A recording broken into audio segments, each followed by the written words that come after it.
From the macabre minds of Laughing Devil Production comes another story from the Nightshade Diary.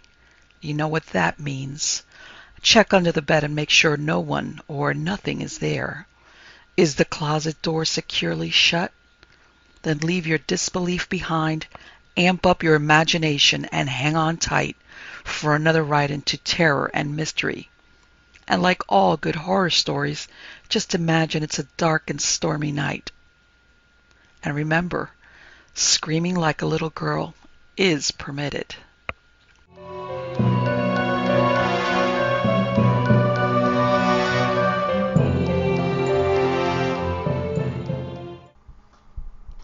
Lizardman by Robert McCammon. The Lizardman, king of his domain, rode on air into the swamp and gnashed his teeth against the night. He had a feeling in his bones, a mighty feeling. He was old and wise enough to know the power of such feelings. Tonight, yes, tonight, he would find the beast he sought, out there amid the cypresses and on the mud flats. Somewhere betwixt moonrise and dawn, the old Pope waited for him in robes of gnarled green. Tonight he would pay his respects to the old Pope, that chaw of bones and spitter of flesh, and then he would sail his lasso around the old Pope's throat and drive his gaff hook into the white belly fish to pierce a heart as tough as a cannonball. The Lizardman chewed on his unlit cigar, the wind streaming his long white hair back from his leather-brown face, and powered the airboat over a sea of weeds. The light of a single battery lamp mounted on the frame behind his seat speared a direction for him, but he could have found his way in the dark. He knew the sound of the swamp, the chirrs, croaks, and whispers, and he knew the smells of the swamp, the stale, wet odors of earth caught between dry land and sea. The Lizardman had navigated this place in drought and monsoon. He knew it as a man knows the feel of a well-worn shirt. But in all these many years the old Pope had found a secret pocket and would not come out to play. "You'll come out," the Lizardman growled. The wind ate his words. "You'll come out tonight, won't you? Yes, sir, you'll come out tonight and we'll dance us a little dance." He had said those same words every night he'd left the shore and ventured into the swamp. Saying those words was a habit now, a ritual, but tonight he could feel the true power in them. Tonight he felt them prick the hide of the old Pope like darts thunking into tree bark. The old Pope, stirring in his underwater cavern, opening one red eye and exhaling a single bubble from the great gruesome snout. The Lizardman changed his direction, a wrinkled hand nudging the tiller. South by southwest into the sweet and rancid heart of the swamp, where honeysuckle covered the hulks of decaying boats, and toads as big as dinner platters sang like Johnny Cash. Some of those boats had belonged to the Lizardman's friends, other Lizardmen, who had sailed the Sargasso Sea of the swamps in search of old Pope and found their eternity here. Their corpses had not been recovered. The Lizardman knew where they were. Their guts and gristle had nourished old Pope, had rushed through the reptilian bulk and bloody ties to be expelled into the dark mud 30 feet down. Their bones had mouldered on the bottom like gray castles, and slowly moths had streamed from their ramparts and consumed them in velvet slime. The Lizardman knew. His friends, the old braggers and bastards and butchers, had made their living from the swamp, and the swamp now laid new foundations on their frames. "Gonna dance a little dance," the Lizardman said. Another correction of the tiller, the fan rotor roaring at his back. "Gonna prance a little prance." He had seen 63 summers. This sweltering August was the 64th.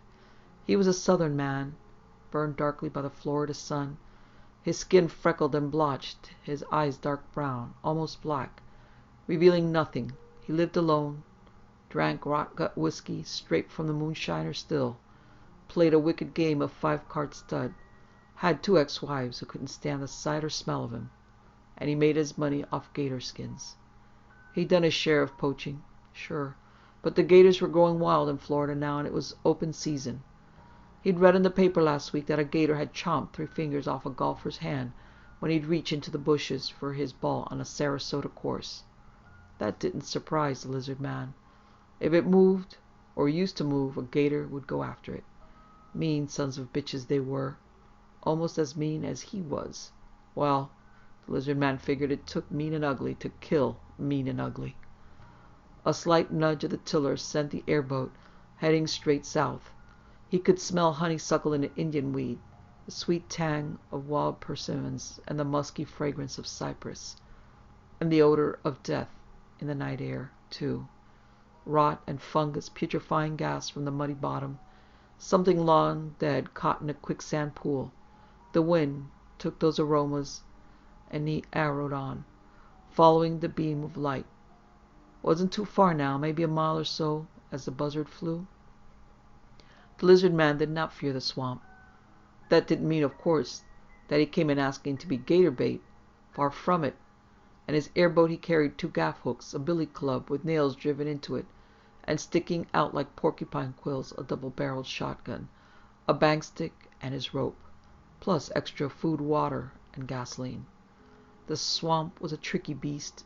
It lulled you, turned you into false channels, and threw a mud bar up under your keel when you thought you were in 6 feet of water. Here, panic was death. The lizard man made a little extra money in tourist season, guiding the greenhorns through it. It always amazed him how soft the tourists were, how white and overfed. He could almost hear the swamp drool when he brought the tourist in, and he made sure he stayed in the wide, safe channels, showed the greenhorns a few snakes and deer and such, and then got them out quick. They thought they'd seen a swamp. The lizard man just smiled and took their money. The Seminoles now. They were the telltalers. You get a Seminole to visit the little hamlet where the lizard man lived, and his stories would make curly hair go straight. Like old Pope was a ghost gator, couldn't be killed by mortal man, but only by God himself.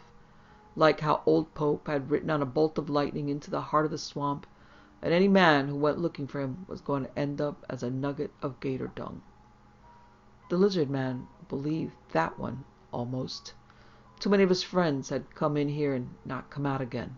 Oh yeah, the swamp had teeth. Eat you up, bury you under. That was how it was. He cut his speed. The light showed a green morass ahead, huge lily pads and emerald slime that sparkled with iridescence. The air was heavy, humid, pungent with life. A mist hung over the water, and in that mist glowed red rubies, the eyes of gators watching him approach. As his airboat neared, their heads submerged with thick shucking sounds, then came back up in the foamy wake. The lizard man went on another 100 yards or so, then he cut off the rotor, and the airboat drifted silent through the mist. He lit a cigar, puffed smoke, reached for his rope, and began to slip knot a noose. The airboat was drifting over the lily pads, making toads croak and leap for safety. Just beyond the area of lily pads was a deeper channel that ran between glades of rushes, and it was at the edge of this channel that the lizard man threw his anchor over the side, a rubber boot full of concrete. The airboat stopped drifting in the midst of the rushes on the rim of the deep channel. The lizard man finished knotting the rope, tested it a few times, and found it secure. Then he went about the business of opening a metal can, scooping out bloody chunks of horse flesh, and hooking them into a fist-sized prong on the end of a chain. The chain, in turn, was fixed to the metal framework of the airboat's rotor and had a little bell on it. He tossed the bait chain out into the rushes. Then he sat on his perch with a gaff hook and the lasso near at hand, switched off the light, and smoked his white owl. He gazed up at the stars. The moon was rising, a white crescent, off in the distance toward Miami. Heat lightning flared across the sky. The lizard man could feel electricity in the night. It made his scalp tingle and the hairs stand up on the backs of his sinewy tattooed arms. He weighed about 160 pounds, stood only 5'7", but he was as strong as a Dolphin linebacker, his shoulders hard with muscle. The lizard man was nobody's kindly old grandpap. His gaze tracked a shooting star, a red streak spitting sparks. The night throbbed. He could feel it like a pulse. To his right somewhere, a night bird screeched nervously, and a gator made a noise like a bass fiddle. Tonight the swamp seethed.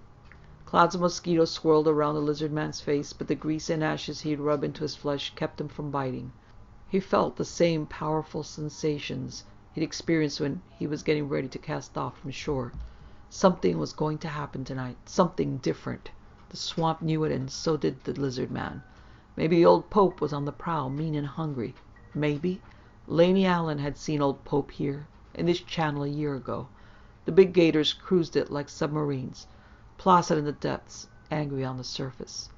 Laney Allen, God rest his soul, said the biggest gator paled beside the old Pope. Said the old Pope had eyes that shone like Cadillac headlamps in the dark, and his ebony green hide was so thick cypress roots grew out of it. The old Pope's wake could drown an airboat, Laney had said, and from grinning snout to wedge-shaped tail, the old Pope looked like an island moving through the channel. Laney and T-Bird Stokes had come out here in late April, armed with shotguns, rifles, and a few sticks of dynamite, to root old Pope out of his secret pocket. In May, a Seminole had found what was left of their airboat, the rotor and part of the splintered stern. The bell dinged. The lizard man felt the boat shudder as the gator took the bait. Teeth clenched around the cigar's butt, he picked up a high-intensity flashlight from its holder beside his seat and flicked it on. The gator was thrashing water now, turning itself over and over on the end of the chain. The lizard man's light found it there in the rushes. It was a young gator, maybe 4 feet long, not very heavy, but it was madder than hell cast Lucifer and ready to fight. The lizard man got down off his perch, put on a pair of cowhide gloves, and watched the gator battle against the prong jabbed in its jaws. Foamy water and dark mud splattered him as the beast's tail smacked back and forth. The lizard man couldn't help it. Though he and the gators were always on opposite ends of the chain, he found a savage beauty in the sawtooth grin, the red-filmed eyes, the heaving, slime-draped body. But money was more beautiful, and the hides kept him alive. So be it. The lizard man waited until the gator lifted its head to try to shake the prongs loose. Then he let fly with a lasso. His aim, born of much practice, was perfect. He snared the gator's throat, drew the beast in closer, the muscles standing out in his arms and the boat rocking underneath him. Then he picked up the gaff hook and speared the wet belly as the gator began to turn over and over again in the frothy gray water. Blood bloomed like a red flower. The heart pierced, but the gator still fought with stubborn determination, until the lizard man conked it a few times in the skull with a nail-studded billy club. The gator, its brain impaled, expired with a last thrash that popped water 10 feet into the air. Then its eyes rolled back into the prehistoric head, and the lizard man hauled the carcass over the side. He gave the skull another hard knock with a billy club, knowing that gators sometimes played possum until they could get a hold of an arm or leg. This one, however, had given up the ghost. The lizard man slipped the chain out of the prongs, which were deeply embedded and would have to be pulled out with pliers at a later date. He had a cardboard box full of prongs, so he attached another one to the chain, baited it with horseflesh, and threw it over the side. He freed his lasso from around the bleeding, swamp-smelling carcass, turned off his flashlight, and climbed again onto his perch. This was what his life was all about. An hour passed before the bait was taken again.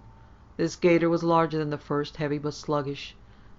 It had one claw missing, evidence of a fight.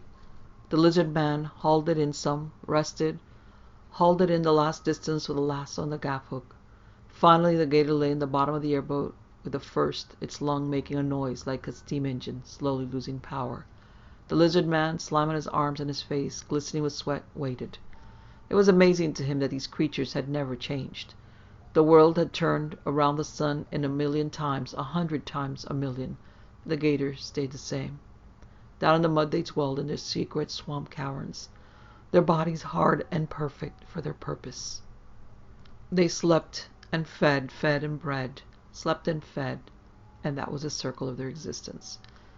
It was weird, the lizard man thought, that jet airplanes flew over the swamp and fast cars sped on the interstate only a few miles from here, while down in the mud dinosaurs stirred and crept. That's what they were, for sure. Dinosaurs, the last of their breed. The lizard man watched shooting stars, the dead cigar clamped in his teeth. The hair prickled on his arm. There was a power in the night. What was it? Something about to happen? Something different from all the other nights? The swamp knew it too. and it wondered in its language of bird calls, gator grunts, frog croaks, and whistles. What was it? The old Pope, the lizard man thought. The old Pope on the move. The moon tracked across the sky. The lizard man brought in his bait, found a water moccasin clinging to it. Then he pulled up anchor and guided the boat through the weeds with a gaff hook. The water was about 5 feet deep, but nearer the channel the bottom sloped to 12 or more. He found what he thought might be a good place, next to a clump of cypress, a fallen tree angled down into the depths and speckled with yellow crabs. He let the anchor down again, threw out the bait chain, got up on his perch, and sat there thinking and listening. The swamp was speaking to him. What was it trying to say? 10 minutes or so later, the bell dinged. Water foamed and boiled. A big one, the lizard man thought. Dance a little dance, he said, and turned on the flashlight. It was a big gator, true, but it was an old Pope. This beast was 7 feet long, weighed maybe 400 pounds. It was going to be a ball breaker to get in the boat. Its eyes flared like comets in the lights, its jaws snapping as it tried to spit out the prongs. The lizard man waited for the right moment, then flung his rope. It noosed the gator's muzzle, sealing the jaws shut. The lizard man pulled, but the gator was a powerful bastard and didn't want to come. Careful, careful, he thought. If he lost his footing and went overboard, God help him. He got the gaff hook ready, the muscles straining in his shoulders and back, though he already knew he'd have to use a shotgun on this one. He started to pick up the shotgun when he felt the airboat rise on a pressure wave. He lost his balance, came perilously close to slipping over, but the rubber grips of his boots gripped to the wet deck. He was surprised more than anything else at the suddenness of it, and then he saw the gator on the end of the chain thrash up and almost leap out of the foaming water. If a gator's eyes could register terror, then that was what the lizard man saw. The gator shivered. There was a ripping noise like an axe tree falling. Bloody water splashed up around the reptile's body. Not only bloody water, the lizard man saw in another second, but also ropey coils of dark green intestines billowing out of the gator's belly. The beast was jerked downward with a force that made the rope and the chain crack taut, the bell dinging madly. The lizard man had dropped his light. He fumbled for it amid the gator carcasses, the ropes scorching his cowhide gloves. The airboat lifted up again, crashed down with a mighty splash, and the lizard man went to his knees. He heard terrible crunching noises, the sound of bones being broken. And just that fast, it was all over. He stood up, shaking. The airboat rocked, a cradle on the deep.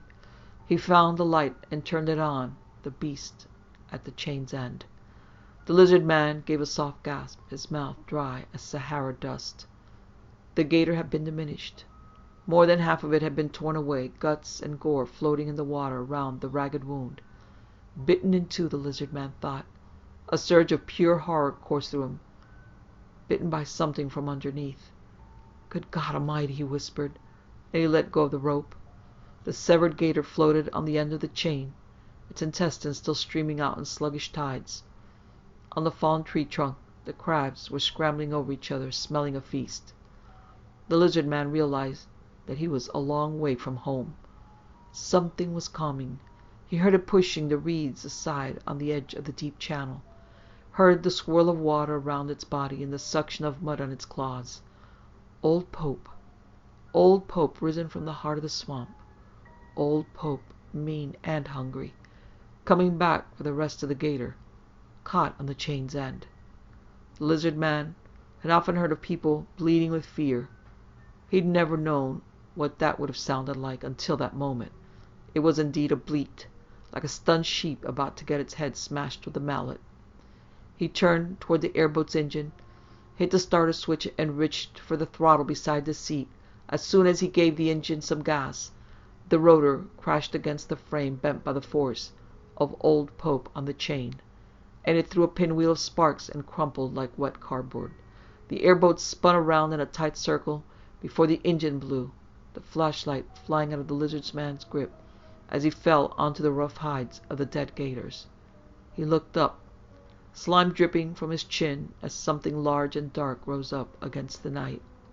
Swamp water streamed from Old Pope's armored hides. The lizard man could see that Laney had been right. Roots, rushes, and weeds grew from the ebony green plates, and not only that, but snakes slithered through the cracks, and crabs scuttled over the leathery edges. The lizard man recoiled, but he could only go to the boat's other side, and that wasn't nearly far enough. He was on his knees, like a penitent praying for mercy at Old Pope's altar. He saw something, a scaled claw, a tendril, something, slither down and grasp the snared gator's head. Old Pope began to pull the mangled carcass up out of the water, and as the chain snapped tight against the entire airboat started to overturn. In another few seconds the lizard man would be up to his neck in deep shit. He knew that, and knew he was a dead man one way or the other. He reached out, found the shotgun, and gave Old Pope the blast of a barrel.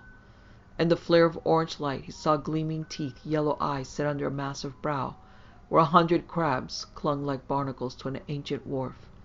Old Pope gave a deep grunt like the lowest note of a church organ, and that was when the lizard man knew. Old Pope was not an alligator. The severed gator slid into Old Pope's maw, and the teeth crunched down. The airboat overturned as the lizard man fired his second barrel. Then he was in the churning water with the monster less than 15 feet away. His boots sank into mud. The flashlight, waterproof, bobbed in the turbulence. Snakes writhed around Old Pope's jaws as the beast ate, and the lizard man floundered for the submerged tree trunk. Something oozing and rubbery wound around his chest. He screamed, being lifted out of the water. An object was beside him. He grabbed it, held tight, and the Old Pope had decided on a second meal. He smelled the thing's breath, blood and swamp, as he was being carried towards the gaping mouth, and he heard the hissing of snakes that clung to the thing's gnarled maw. The lizard man saw the shine of an eye, catching the crescent moon. He jabbed at it with the object in his grip, and the bang stick exploded. The eye burst into gelatinous smoke, its inside showering the lizard man. At the same time Old Pope roared with a noise like the clap of doom, and whatever held the lizard man went slack. He fell, head over heels, into the water, came up again choking and spitting, and half ran, half swam for his life through the swaying rushes. Old Pope was coming after him. He didn't need an eye in the back of his head to tell him that. Whatever the thing was, it wanted this meat and bones. He heard the sound of it coming, the awful suction of water and mud as it advanced. The lizard man felt panic and insanity. 2 Siamese twins whirled through his mind. Dance a little dance, prance a little prance. He stepped in a hole, went in over his head, fought to the surface again, and threw himself forward. Old Pope, swamp god, king of the gators, was almost upon him like a moving cliff, and snakes and crabs rained down upon the lizard man. He scrambled up out of the reeds into a mud flat. Hot breath washed over him, and then that rubbery thing whipped around his waist like a frog's tongue. It squeezed the breath out of him, lifted him off his feet, and began to reel him toward the glistening saw-edged jaws. The lizard man had not gotten to be 64 years old by playing dead. He fought against the oozing, sticky thing that had held him. He beat it with his fists, kicked and hollered and thrashed. He raged against it, and Old Pope held him tight and watched him with its single eye, like a man might watch an insect struggling on flypaper. It had him. It knew it had him. The lizard man wasn't far gone enough in the head not to know that. But still he beat at the beast. Still he hollered and raged, and still Old Pope inspected him, its massive gnarly head tilted slightly to one side and water running through the cracks on the skull-deep ugly of its face. Lightning flashed. There was no thunder. The lizard man heard a high whine. His skin prickled and writhed with electricity, and his wet hair danced. Old Pope grunted again. Another surge of lightning, closer this time. The abomination dropped him, and the lizard man plopped down into the mud flat like an unwanted scrap. Old Pope lifted his head, contemplating the stars. The crescent moon was falling to earth in a slow spiral. The lizard man watched it, his heart pounding and his arms and legs encased in mire. The crescent moon shot streaks of blue lightning, like fingers probing the swamp's folds. Slowly, slowly it neared Old Pope, and the monster lifted a claw-fingered arms and called in a voice that wailed over the wilderness like 1,000 trumpets. It was the voice, the lizard man thought, of something lost and far from home. The crescent moon, No, not a moon, but a huge shape that sparkled metallic was now almost overhead. It hovered, with a high whine, above the creature that had been known as Old Pope, and the lizard man watched lightning dance around the beast like homecoming banners. Dance a little dance, he thought. Prance a little prance. Old Pope rumbled. The craggy body shivered like a child about to go to a birthday party, and then Old Pope's head turned, and the single eye fixed on the lizard man. Electricity flowed through the lizard man's hair, through his bones and sinews. He was plugged into a socket of unknown design, his feeling sparking pain in his mouth. He took a breath as the Old Pope stepped toward him, one grotesque ancient leg sinking into the earth. Something, a tendril, a third arm, whatever, came out of Old Pope's chest. It scooped up mud and painted the lizard man's face with it, like a tribal marking. The touch was sticky and rough, and left the smell of the swamp and reptilian things in the lizard man's nostrils. Then Old Pope lifted his face towards the metallic crescent and raised its arms. Lightning flared and crackled across the mud flats. Birds screeched in their trees, and the voices of gators throbbed. The lizard man blinked. His eyes narrowed against the glare. And when the glare had faded, 2 seconds later, the lightning had taken Old Pope with it. The machine began to rise slowly, slowly, then it ascended in a blur of speed, and was gone as well, leaving only one crescent moon over the cacophonous swamp. The Seminoles had been right, the lizard man thought, right as rain. Old Pope had come to the swamp on a bolt of lightning, and was riding one home again too, whatever that might be. He rested a while there in the mud of his domain. Some time before dawn he roused himself, and he found the piece of his airboat floating off the mud flat. He found one of his gaff hooks too, and he lay on the splintered remnant of his boat and began pushing himself through the downtrodden rushes towards the far shore. The swamp sang around him as the lizard man crawled home on his belly.